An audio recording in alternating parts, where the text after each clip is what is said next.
Hi guys! Welcome back to my channel. It's been a long time that I haven't done any videos for my channel. Maraming nangyari sa akin in the past few months. I think it's almost 4 months na wala akong video sa YouTube. So, pasensya na talaga. It's been a hard, rough months. Maraming nangyari. Good, not so good, and okay. So, ayun.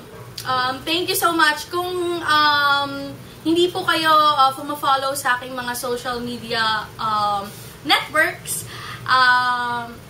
first and foremost, nung una ako nag-stop or dumalang yung video ko, I've been trying to start my makeup artistry full-fledged. Kasi I've been a freelance makeup artist since 2012, but I'm still working in a call center. But recently, since my mom requested us to stop working para alagaan sila, yun na, ito yung ginagawa ko. And yung gusto ko nga maging makeup artist. I was so lucky to be sponsored by a group of makeup artists. So I'm going to tackle it on a different video. What's my MUM experience? And ano yung mga natutunan ko sa kanila. So yon, nag-aral ako and then OJT sa iba't ibang fashion show. And then this December, since maraming ang kasal, events, Christmas party, ayun, naging busy naman ako sa pag-gig. Kasi syempre, as a makeup artist, kailangan mo rin mag-ipon ng pera para makabili ka ng, alam mo yun, higher-end products. I've started with, don't judge me SG products or fake. And then I also have drugstore local products. So lahat yan na-test. But right now, I'm actually pushing myself to upgrade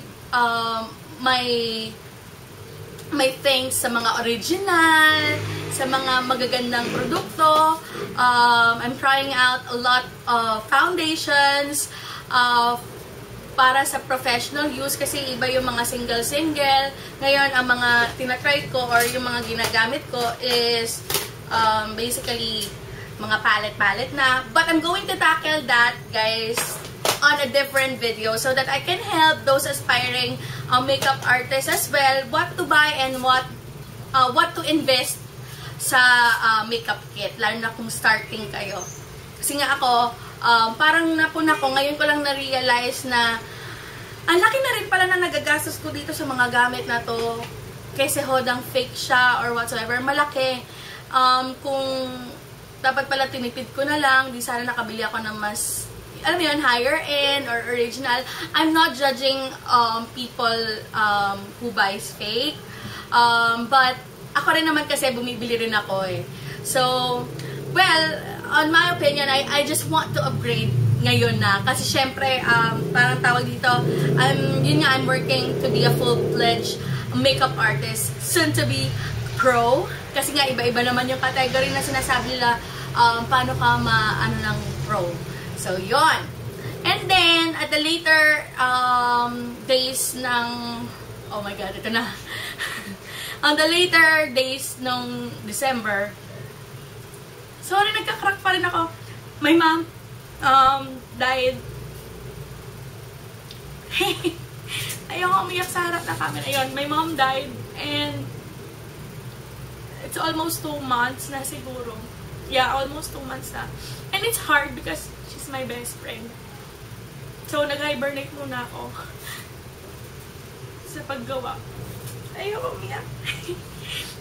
Maraming nagsasabi sa akin na huwag akong iiyak. Pero sorry po, iyakin po talaga ako. Yun lang. So, yun. Ngayon lang ako ulit nagbabalik kasi nga my mom wants this as well.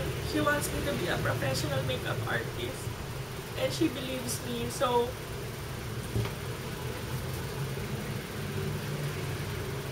yun lang.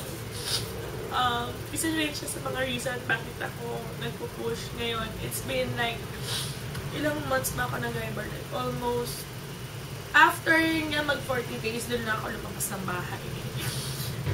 Don't get me wrong, guys. I'm not crying because hindi ko siya malandi. I'm just crying because I missed her so much.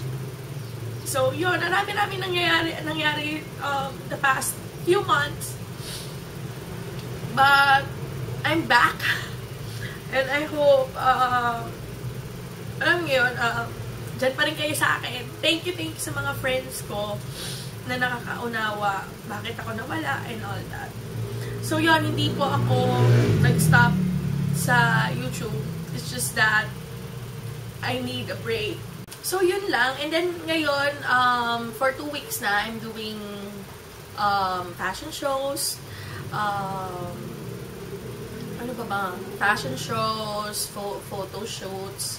So, if you need hair and makeup service, you can always email, call me, or if you have any questions, I'll be more than happy to answer those questions. I'm actually thinking of doing videos specifically for starting makeup artists, just like me, so that we can share our journey with this. And ayun, let's explore, share love, and passion over makeup. Ayun lang po.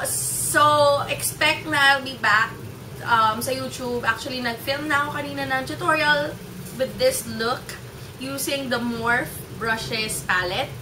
And I hope you do like it. Sana panoorin nyo. And if you do have any comments, suggestion, anything, feel free to put it on the comments bar down below and add me on your social media network. I do have Facebook page, Facebook, Instagram, Twitter, and I'm going to put all the links down below. So, thank you so much. Yon.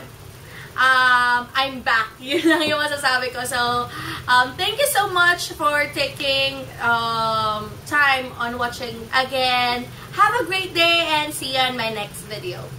Bye! This song is dedicated to my mom. Actually, bago siya nawala, she wants me to post songs sa YouTube. Ini-encourage niya kaming dalawa ng baby ko, ng anak ko, na mag-post sa YouTube kasi nga marami siya nakikita. Alam mo yun, nagpo-post. But, feeling ko kasi, tapos na yung time ko for those. Kaya, yung anak ko na lang yung lagi kong pinapost sa channel ko na isa. But, this time, I'm going to sing a song. This is talagang dedicated sa kanya since I was 18 pa. Kasi, siya yung aking strength. This is dedicated to you, Mama. I love you so much and we miss you. Dali lang.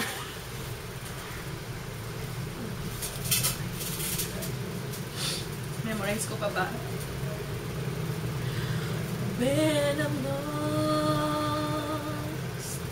in the rain, in your eyes I know I'll find the light to light my way.